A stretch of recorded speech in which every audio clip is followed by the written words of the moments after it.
Hello, welcome back to Falcon Blues TV, you filthy animals. Good afternoon, and welcome back to the man who put the ball in the red shite's net, Super Kevin Campbell. Kev, thanks for coming back, mate. No, it's a pleasure, absolute pleasure to be back on, Paul. I appreciate that, Kev. I've managed to get most of me fake tan off, to be honest. This arm's looking a bit... I do have to give a special shout out to Eve. Really impressed me coming as me. So he had everything, mate. He had the gel there, he had a Batman top. It was amazing. That's funny. It was a funny picture, I gotta say. I'm just Ken, you know what I mean. Anywhere else, I'd be a 10. But Kev, how are we? Yeah, I'm fine. I'm healthy. I'm fit. But I've got to say, I'm not happy about a certain few things, and it really started last weekend. If I'm honest with you, we've seen some horrendous mistakes. Well, it's not even a mistake, but I call it mistakes made. But I was doing the derby, as you know, and what I witnessed at Anfield, for the sake of football, was an absolute travesty and a disgrace. So, why not start there?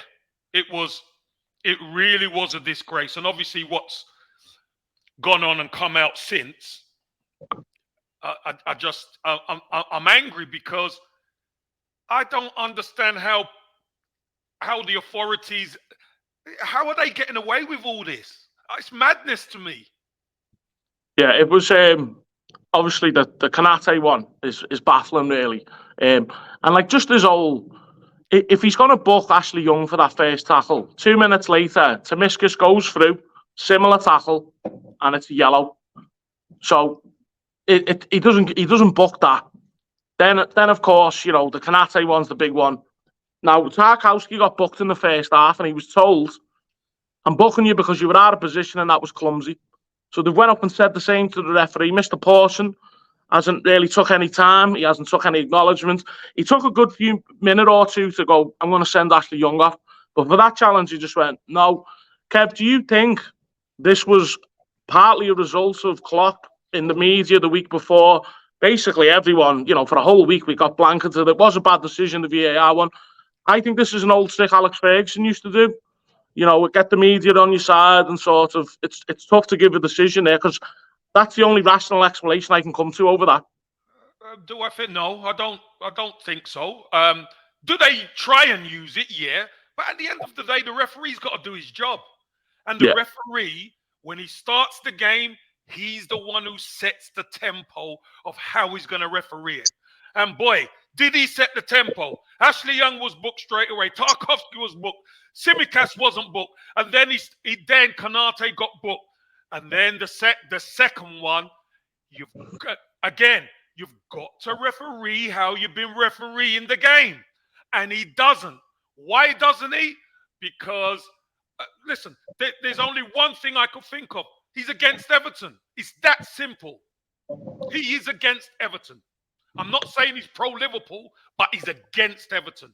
Because that was, to me, that was a disgrace. He's also, Mr. Parsons, the same referee who he sent Allen off against Newcastle when that was it should have been a yellow, really, shouldn't it, really? His record against us is terrible. Look, one thing I will say is referees make decisions fine. And we could dispute the decision if it's a yellow, if it should be a yellow and it's a red. Listen, I'm not going to lose sleep over that too much. I don't like the decision, but at least he made the decision. He didn't make the correct decision on this one. He did, because it was a booking. It's a booking all day, every day. And he bottled it. He didn't make it. Why? Because he's against Everton. It's that simple.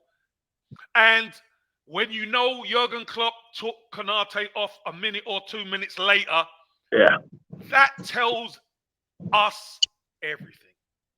Yeah, he knew he got away with one there, didn't he? And it's just an odd one, really, isn't it? Because I seen Dice afterwards, and he said, "Look, I'm not going to cry it in all week," and I think that was a little subtle dig, but he got booked for that. he got booked for asking why that wasn't a yellow, which again is baffling. But to me, I was like, why haven't VAR stepped in and went, "Hey, Craig, Not allowed. have another look at Not that"? allowed. Oh yeah, because the referees, yeah. Now, they're not allowed. If it's a second booking, they're not allowed to step in. That's daft though, isn't it? No. But listen, no, I don't think so because it's the same. You don't need VAR to tell you that's a yellow card. I mean, come on. Yeah. We know. Listen, let's be honest, guys. Everybody watching, you could look at that and you know if that was an Everton player, you know they'd be gone. You know it. Yeah. So, because it's a Liverpool player, it's either he's a homer, which I don't want to believe. I just want to believe he's anti-Everton because, as you said, the history with him against Everton has been it's been so poor. So the club should document everything and send it in and say we don't want him to referee our games. Yeah, no, I agree. This happened a few years ago with Mark Clattenburg, didn't it? After the Merseyside derby, he didn't ref at Goodison for over 7 years. But on the positives, though, I thought Everton played well. You know, considering we had 10 men, I thought we really could try to contain Liverpool and limit them to just little pop shops from outside the box. What was your thought on the overall performance from the Blues? Overall performance, I thought Everton's going down to 10 men was proving difficult in the first half until they adjusted at half time. I thought the manager got it spot on. He adjusted the team, he changed the system a bit, and Liverpool were frustrated. Second half. First half, it was a problem for Everton because anytime Everton had a set piece and they sent people up the pitch, it seemed like the ball, it ended up being a race back towards Everton's goal. That was difficult. So they adjusted that second half. And I thought they played pretty well.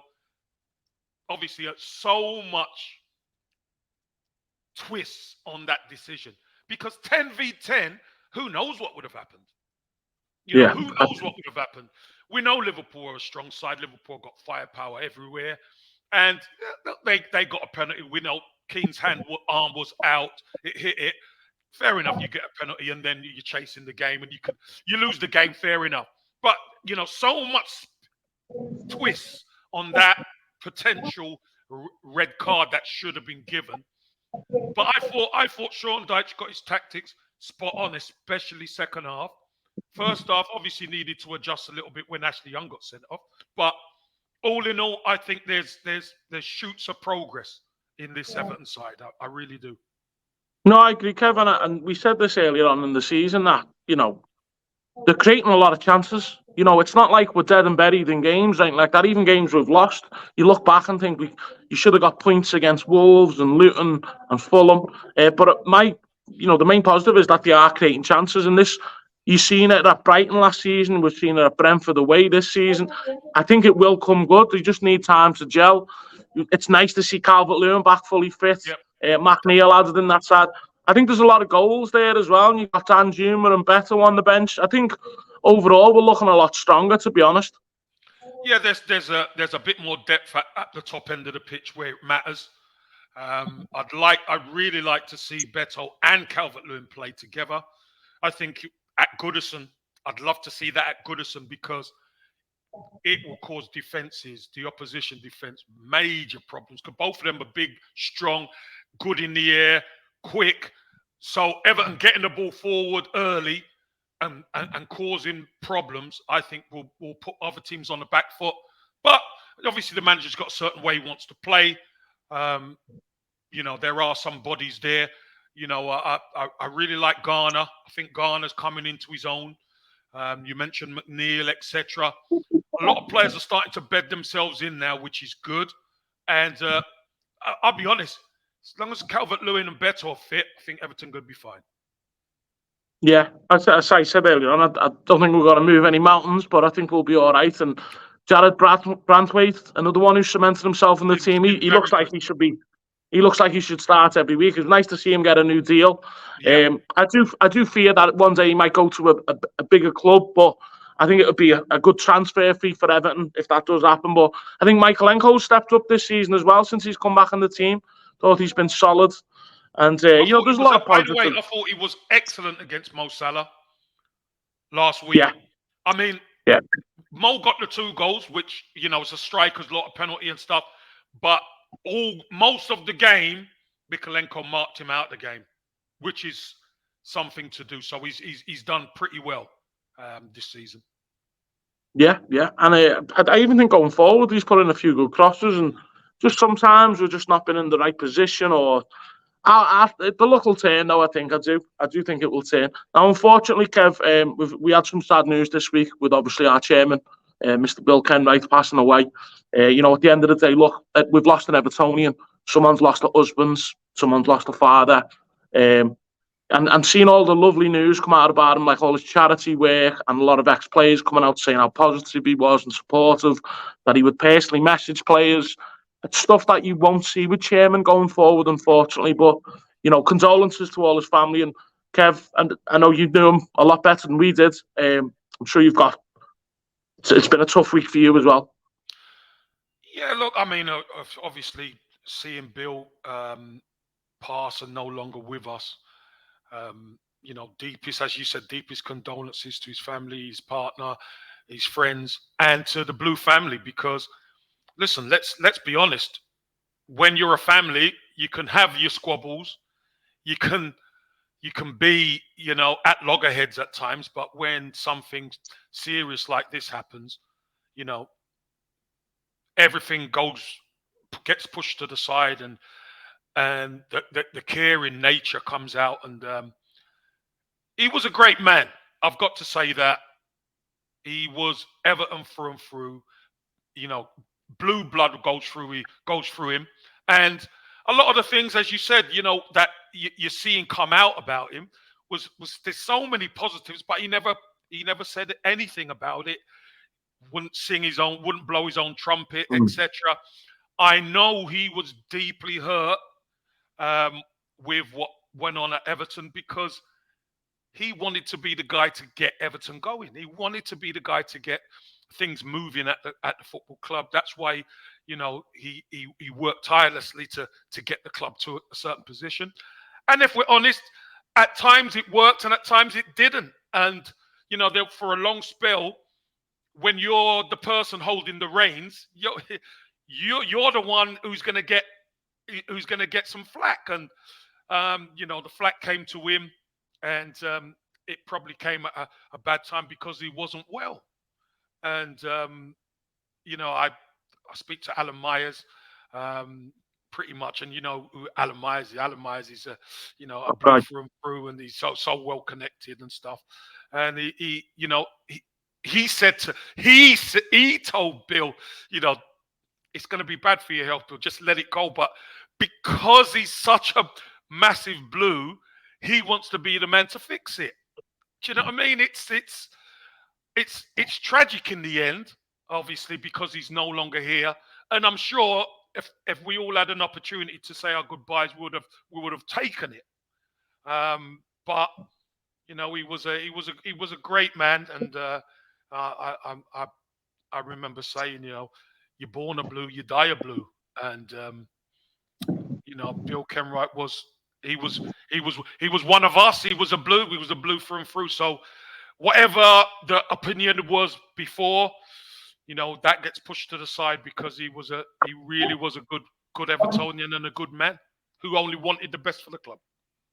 Yeah, it's very sad news to hear that, and like I said, the condolences go out, and some of the lovely stories coming about him. That's nice to see. And as you say, he didn't blow his own trumpet, and I didn't even know half of some of the stories from the charitable work. But it's a shame he doesn't get to see the new stadium as well, because I was around that the other day, and that he's played a big part in that. That's one thing the club have got right. It's looking better and better each time you see it. It's getting bigger, and yeah, it's going to be something else. Now, unfortunately, Kev, there is other Everton news this week. The media really do like laying it into us, and obviously it's about the punishments due with the financial fair play. Now, there is a lot of rumour and conjecture. Nothing has been finalised yet. They're saying there's a possible threat of 12 points being deducted. I mean, if that happens, what are you going to do to City and other clubs? It's Well, listen. Let's just take it for what it is. They've come out and said 12-point punishment. Now, how could you say 12-point punishment when going into administration, which is seen as the worst thing, is 9 points? So how can whatever is supposed to, it's not even guaranteed, if anything, how could you say 12 points more than administration? That makes no sense. And here's another point. Do you remember when Portsmouth were, I think, the last club I think they came up and they went into administration. They got 9 points. So where does 12 points come from? If you know what I mean. Because administration is the worst. Of course, yeah, that's your club not being run right, and the financial aspect of people not being paid. It's an odd one. And I just want to make one more point, Paul. And this one, do you remember when all that Super League chat was around? Yeah. And the Big Six they were saying that we can't deduct points from the Big Six, so to speak, because that will punish the fans. I don't know if you remember that. I remember that, yeah. They ended up getting a 26 million fine collective between them, which I believe they haven't even paid yet. So what will 12 points do? Why all of a sudden? Yeah. So is there rules within rules for different clubs in the Premier League? It's madness to me. I would be shocked if they were docked points. I would, because I think, I mean, even Jamie Carragher come out and said, if you're going to dock Everton points, send Man City to the conference then, because they're facing 151 charges. The media aren't really talking about that. I'm not sure why, but it seems to be laying to Everton week again. But I guess we'll find out. How long has that Man City thing been going on? Yeah, exactly. Well, remember they were banned. They were meant to be banned from Europe. They appealed it, got a 6 million fine. Everything's all right. So I think whatever happens with Everton, obviously they can appeal it, but I guess it's wait and see what will happen. I think it will be a fine, but according to what I've read, it's nothing to do with the actual transfer or wages. It's more to do with a loan over the stadium, which has nothing to do with the playing side of it. So it confuses me. Financial fair play to me isn't fair for a lot of reasons. You look how much money Chelsea have spent, and they're doing it by saying, well, the players coming over 7 years. Now they're trying to ban that. I don't even think they know their own rules half the time. Hey, by the way, there's a major issue going on at Chelsea as well, which was, by the way, I don't know if you know, which was alerted by the new regime about the old regime. Right, okay. Have you heard it? No, what's this? Funny, isn't it? Funny. Why aren't the media? Funny. And, it's amazing how all of a sudden 12 points Everton come out just to batter the club again. That's why I don't like it. I don't like it. Let's wait and see. There is going to be a commission. There is going to be people who look at the sustainability and all that kind of thing.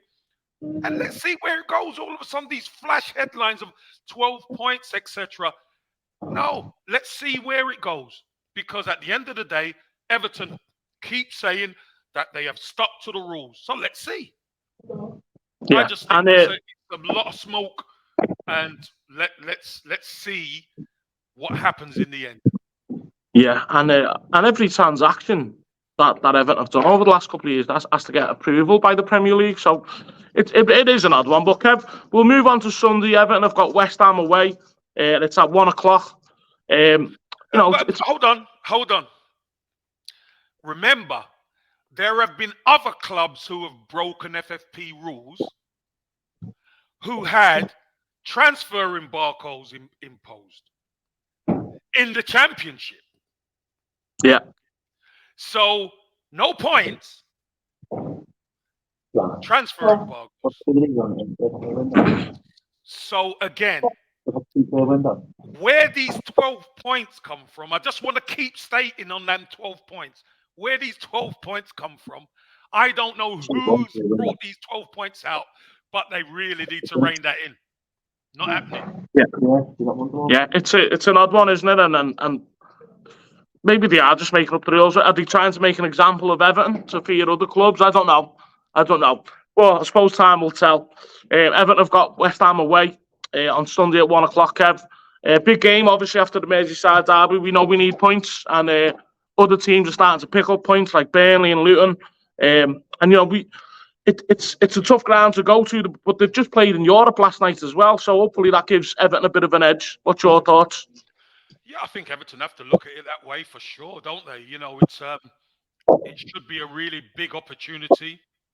West Ham, obviously, traveling in Europe, and whatever happens, travel does take a bit of toll on you. Although they've got a decent sized squad, it's still you want to make sure you're at it and test them. So I think this is a great opportunity for Everton to get something. I think Everton away from home, this could be I'm definitely hoping this could be a good game for Everton to play. Yeah, it's a tough game.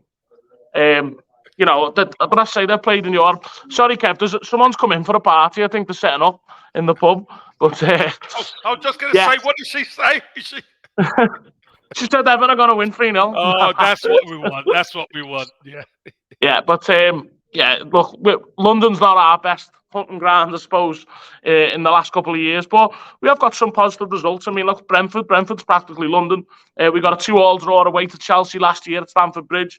I was there for that when Sims got a last-minute winner. Yeah. Last-minute equaliser, sorry. They've got a good squad, though. I think they've really replaced Declan Rice well with James Ward-Prowse coming in.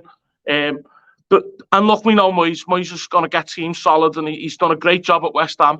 Yeah.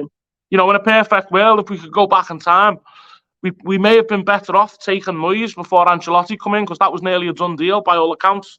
I was always a big fan of David Moyes at Everton. I'm made up to actually see that. Kind of after Everton, the United job didn't go well, and Real Sociedad and Sunderland. I'm made up to see that he's doing well again, and it was nice to see his dad get that medal last season with the UEFA Conference League. So I always like to see Moisey doing well, but I hope he doesn't do well this weekend. No, of course. Listen, he's done great at West Ham, and listen, I know last season there was a lot of talk that maybe they might change him, but again, he's proven his worth, hasn't he? He's got them going, got them solid in the league, got them safe in the league, and then won a trophy at West Ham, which was huge for the football club. And I know a lot of people kind of look down their nose at the Conference League, but I've got to say, every trophy and every bit of success is so important. And you can't minimize these silverware, because it's so hard to win. It is so hard to win these things. So fair play to him and West Ham, but we hope Everton turn up and give them a really tough game, and Everton could sneak 3 points. I'd love that. What's your score predictions, Kev, for Sunday? I think it'll be. Listen, I'm going to go for Everton.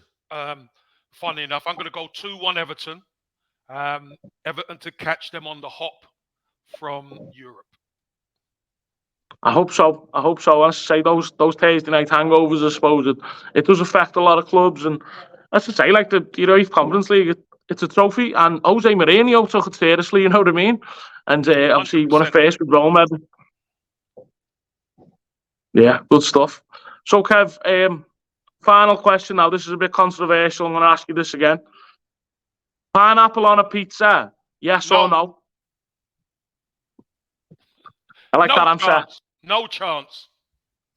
Yeah, I agree. I always say it. You wouldn't go to Greg's and go, give some grapes on my sausage roll, would you? You know what I mean? Pineapple on pizza. I don't know who comes up with that, but no chance. No chance. Kev, appreciate you coming on, mate. One last thing. It's Dave's dad's birthday, Big Joe. He's worked at Everton for over 40 years as a steward. He's seen some amazing games, all of them. Bayern Munich, some of your winners, mate. Happy birthday, Joe. All the best, mate. Happy birthday, Joe. All the best. And here's to another 40 years at the Blues. Maybe you could pour over to the new stadium. That would be great. Wouldn't that be something, eh? But Kev, thanks very much for coming on. Sure, we'll speak to you again at some point throughout the season. But hope you have a boss weekend, and let's hope for 3 points for the Toffees, eh? That's right. Up the Toffees, and thanks for having me on, mate. Cheers. Anytime. Up the fucking Toffees, Colin Chong. Nice.